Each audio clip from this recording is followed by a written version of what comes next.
O sea, según esa norma. Está bien que hubieran otras y que existan otros métodos, pero es en función de esa norma. Y yo creo que ahí está la salvedad de la pregunta. Ya. Profe, ¿qué le parece? No, ¿Qué opinan? Porque yo igual yo la verdad que tengo que reconocer, no quiero generar polémica ni nada porque no es mi estilo, pero yo no estoy conforme con cómo fueron preguntadas las preguntas porque siento que estaban a la interpretación del público y no todos interpretamos iguales y no quiere decir que uno interprete mal, ¿eh? Quiere decir que uno puede interpretar incluso más a fondo y verlo al detalle, conectar la idea y decir, ¿sabéis qué? Esto sí puede ser. Mira, Felipe, hagamos lo siguiente. Ya. Lo que tú me estás diciendo con respecto a la disolución de un elemento sobre el agua, ¿ya? ¿Sí? Justifícalo. ¿Cómo ¿Ya? te digo justifícalo? Busca la norma, la otra que te norma de la, aparte de la pignometría, que dice, hay una norma específica para calcular elementos que se disuelven en agua por ¿Qué le pignometría, ¿ya? ¿Sí? Busca esa en la norma CTM, ¿ya? Y justifícala. Ujú. Y yo te la voy a cobrar buena, pero justifícala. Ya. Claro. Carlos, Felipe y Sara podrían haber tenido esa buena porque todo lo demás la hicieron bien. ¿Ya? Eso sí, chicos, tratemos de no ir tanto a la interpretación y enfoquémonos en lo que dice la pregunta. Igual voy a intentar hacer como más específica, pero por lo general yo coloco exacto de dónde quiero que la saquen, ¿ya? Como que intento no irme tanto a la interpretación para que sea algo preciso y conciso, ¿ya? Entonces, eso intento. A veces quizás algunos pueden tener interpretación, tratemos de enfocarnos en la pregunta más que en las posibles respuestas, ¿ya? Ujú. Y otra cosa, Sara, ¿qué valor te había dado el ejercicio? Me daba 0,01. Ya, entonces también te lo voy a poner bien y tienes un 4 a pesar de que me pusiste 0,00, ¿ya? Sí, es que, ¿cómo se llama? Es que como decía dos decimales, como que colapsé mentalmente y decía, no, no lo voy a escribir en notación científica porque capaz que me lo considere malo. Entonces como que dije ya. Y como a lo otro que quería decir, que como no da la posibilidad de volverse para atrás, entonces como que, y como dijiste que quedaba poco tiempo, seguí nomás. Ya. Ya, Pero sí, no hay problema. En a mí me realidad, gustaría que bueno, los en controles al consideración, menos, ¿ya? pudieran devolverse, o al menos la pregunta más que vale más puntos al comienzo. Ya. Eso Bueno, sí eso se está puede. buena, Es que eso es devolverse bueno. es complicado porque imagínense empiezan a dar las respuestas. Ah, Todos no, van a tener no un sé. 7. Yo al menos no hablo mucho con mis compañeros porque no los conozco. Claro, por eso mismo hacemos la modalidad que contestan y pasan. Pero eso de que la primera pregunta queda al principio, Eso lo se voy a puede hacer hacer. para el otro contexto. Ya. ¿Ya? Súper, Javier gracias. Silva, te toca disertar, porque estamos con los tiempos medio justitos. Ok, profe. Y de ahí seguimos con el conversando. Ya, te voy a compartir para que seas coanfitrión y comparte la pantalla. Profe, una preguntita, por último. En mi presentación usted dijo que había sacado un 6.3. ¿Sí? Ya, gracias. ¿Se ve ahí, profesor? Sí, muy bien. Ya. Ok, bueno, mi presentación consistía, o sea, el paper consistía en una investigación sobre el método del frac Jack, que se utiliza para una medición en las tensiones de roca. ¿Sí? No sé si... Estamos escuchando, todo. Sí. Bueno, partir diciendo que este método se utilizaba en proyectos ya tanto de construcción como de mina, desde antes de 1950, ¿sí? Y en este caso, en el laboratorio se utilizaron 6 pruebas, o sea, 6 muestras diferentes, el cual consistió en reproducir completamente el método, pero bajo condiciones controladas, con tensiones conocidas, de partida para ver que también el método midió la tensión, y en segundo, para que el método del FlatJack para saber si se puede utilizar para determinar unas propiedades de la roca in situ. Sí, el procedimiento experimental consistió de partida en la adquisición de bloques. Estos bloques fueron de 3 tipos, de mármol, traquita y concreto. Los concretos se hicieron directamente en el laboratorio y los otros fueron adquiridos por otros medios, ¿sí? Estos bloques se sometieron a compresiones uniaxiales, algunos, y otros biaxiales, ¿sí? Luego de esto, a presiones constantes, siempre se mantuvo una presión, está todo esto en marco, y luego se perforaron 2 orificios de pasador, que son donde va a ir medido donde va a ir el instrumento de medición, que en este caso es el deformeter Hugenberg. Sí, y luego de estas perforaciones en los pasadores se lo comenzó a medir las posiciones. Sí, estas posiciones se catalogaron como posición 0 y luego se comenzó a preparar la ranura, el cual iría el flakjack. Sí, bueno, luego de hacer la ranura, se hicieron nuevas medidas y durante creo que 3 o 4 días, y luego se posicionó la placa de flakjack. ¿Sí? Ese posicionamiento después también fue medido, después de ya presurizado esta placa, y luego se comenzó a aumentar de manera gradual las presiones y luego a disminuir hasta llegar hasta la posición 0. ¿Sí? Este proceso se repitió como 4 veces para corroborar los errores. Los materiales que se utilizaron, bueno, parte de los materiales, bueno, aquí están las muestras, está el mármol, la traquita y los hormigones. Los hormigones fueron de 2 tipos, uno de mayor calidad que otro, ¿sí? Al realizarse estas perforaciones, bueno, se me olvidó mencionar anteriormente que también, aparte de los pasadores, se realizaron otras perforaciones alrededor de la ranura, y todas estas perforaciones, bueno, los probetas extraídas fueron también a pruebas de laboratorios para determinar temas de resistencia o propiedades elásticas, ¿sí?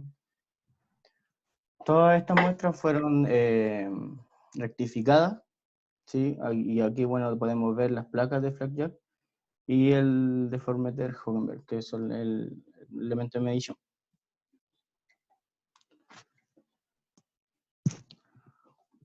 Bueno, las consideraciones teóricas que se consideraron, acá la redundancia, en esta investigación, fueron que se plantearon múltiples fórmulas matemáticas de los desplazamientos de las pruebas, que estaban casi todas basadas en teorías de elasticidad y varias suposiciones referentes a la ranura que había ahí. Y de esto se logró establecer que la presión de cancelación depende tanto como de las dimensiones de la ranura, de las placas, de las tensiones que ocurren, y en pequeña medida también en las relaciones de Boyson. ¿Sí? Pero que es independiente al módulo de elasticidad de la roca. Ahora, igual se logró conducir estimaciones de este módulo en roca in situ, en términos ya de desplazamiento de cuando se perfora la ranura, o en desplazamientos cuando el flakjack ya está presurizado. Bueno, aquí podemos observar uno de los resultados, ¿sí? De las pruebas del flakjack, y bueno, podemos ver aquí las tensiones las tensiones normales y paralelas a las placas y las presiones de cancelación. ¿Sí? ¿Qué podemos concluir de esto? Que el error que hay en estos resultados son aceptables por el medidor, ¿sí? Por lo que se podría concluir que en estos casos sí se puede medir con precisión el tema de los fuerzas normales que se aplican, que son los que están en esta columna de acá. ¿Sí? Ahora bien, los resultados anteriores fueron netamente los que se obtuvieron cerca de la ranura. Y como habría mencionado anteriormente, se perforaron distintos puntos que están alrededor, ¿sí? Podemos ver acá, estos están enumerados de izquierda a derecha, partiendo de este sería el 1 hasta este que sería el 9. ¿Sí? De aquí podemos concluir de que los que están se encuentran al medio, que sería entre el 4 y el 7, están relativamente bajo presión uniforme. ¿Sí? El problema del creep. El creep es un concepto que se definió en esta investigación, el cual define las deformaciones que son dependientes del tiempo. Sí, y el problema en la práctica en sí es que qué tanto se podría elevar para que se pueda cancelar esta deformación o parte de esta deformación observada. Sí, bueno, aquí se menciona que la deformación, las deformaciones comienzan, tan pronto se comienza a perforar el primer orificio de la ranura, ¿sí? Pero que cuando se completa la ranura, la parte de deformación elástica también termina, pero la deformación mediante el tiempo continúa. Sí, entonces es extremadamente difícil predecir cuantitativamente los efectos del creep o de las deformaciones dependientes del tiempo en los resultados de las pruebas de Flack-Jack.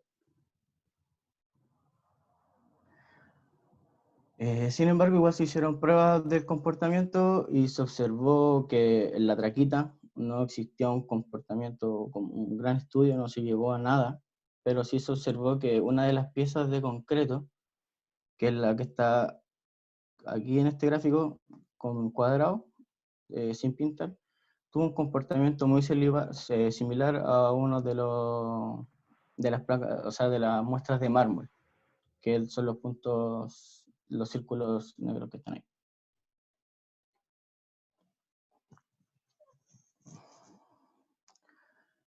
Ya, el módulo elástico. El módulo elástico, bueno, se determinaron para los bloques por distintos métodos. ¿Sí? El primero fue mediante una cargas tensiométricas tomadas desde la ranura, que son, bueno, de estos de acá, estos datos de acá. ¿Sí? El segundo fue mediante las deformaciones realizadas durante el corte, que son las que están en de acá, en esta columna de acá. Y por tercero son los valores de desplazamiento de la presión del jack, ¿sí? Que son los de aquí. Bueno, de esta tabla podemos observar que dependiendo del método, los resultados son muy diferentes, ¿sí? Por lo que se requería una investigación más detallada en cada método para poder calcular los módulos satisfactoriamente. ¿Sí? En las pruebas subterráneas, bueno, se realizaron estas pruebas en túneles, ¿sí? Y se logró concluir que, bueno, las pruebas en el Flack-Jack, en las rocas no defectuosas, puede existir una estimación relativamente normal, ¿sí? En segundo lugar, que obviamente los resultados más exactos van a ser en el laboratorio, ya debido a las condiciones en las que se utiliza, la maquinaria, en posiciones más cómodas, con mayor luz que en un túnel, y que, bueno, los resultados obtenidos están muy cerca de la ranura, lo que difiere mucho de lo que podría haber en el interior de la perforación. ¿Sí? Bueno, esta sería la presentación. No sé si alguna duda que tenga. Y se interpreta o se prueba en el laboratorio. Y en el laboratorio se hace un gráfico con impactos acumulativos versus tensiones uniaxial. Ojo que la roca está en su mayoría en la tierra, presente está expuesta a tensiones triaxiales, a esfuerzos triaxiales, y en el laboratorio se analizan de manera uniaxial, por lo tanto no es muy con resultados representativos. Por eso se tienen que tomar al menos 6 muestras, donde cada una de ellas se analice con uno de los ejes principales, y cada uno de ellos analizarlo con el eje de magnitud y otro de orientación. Son 6 componentes independientes. La segunda forma es cargar la roca in situ sin tomar una muestra, sin llevarla al laboratorio, sino que midiendo en ese instante mediante un gato de roca, sí, o medidor de presión. Bueno, el medidor de presión es para roca blanda y gato de roca para roca dura. Esa es la diferencia, pero se mide ahí directamente in situ y se trata de buscar el punto de inflexión, que es el que indica que alcanzó el esfuerzo in situ original y da paso al efecto Kaiser en ese momento. Bueno, finalmente, ¿cuáles son las ventajas de utilizar este sondeo con emisiones acústicas? Es que, por ejemplo, son sondeo de rocas a escala mayor, por lo tanto los resultados son representativos. Hay una monitorización global y el tiempo real de monitorización también, ya que no se demora nada en llegar la onda y ser interpretada por el artefacto. Otro, el pozo se perfora sin tomar muestras, si es que uno lo quiere hacer mediante un gato de roca o medidor de presión. Por lo tanto, si no se toman muestras, es más barato, es más fácil. ¿Cuáles son las desventajas de este método? Como lo dije anteriormente, se realizan procesos uniaxiales, no determinan la presión in situ. Al ser uniaxiales, no son resultados representativos, ya que la roca está presente constantemente con esfuerzos triaxiales, por lo general. Otra cosa, el ruido exterior se puede mezclar con los resultados de las emisiones acústicas, el ruido exterior que genera, por ejemplo, el dispositivo con que uno carga y con la pared del pozo. Entonces puede haber una interpretación errónea de emisiones acústicas. Y lo otro es que el estado de tensión que tiene la roca, si uno la perfora, obviamente se pierde totalmente. Y es imposible restaurar ese estado de tensión inicial que tenía antes de perforar. Finalmente, las conclusiones. Este efecto, a pesar de que se está estudiando desde el 1948, para ser exacto, es un método que tiene muchas preguntas que no se han respondido. Tiene que ser estudiado más a fondo. Es necesario realizar experimentos multiaxiales, como lo dije reiteradamente, y es necesario complementar los parámetros de emisiones acústicas, complementarlo con parámetros como la velocidad de onda, la actividad de emisión electromagnética, la permeabilidad que presenta la roca y la resistividad eléctrica. Son parámetros que se tienen que juntar con las emisiones y para obtener un resultado estadísticamente más confiable. Bueno, hay preguntas que surgen que no se pueden responder del todo en este momento, como esas dos que puse ahí. ¿Cómo se manifiesta el efecto Kaiser en rocas previamente sometidas a un verdadero estrés triaxial? ¿Y cómo reacciona si se somete a cargas con torcedura o presenta rotación ocasional de los ejes principales? Bueno, esa fue mi presentación.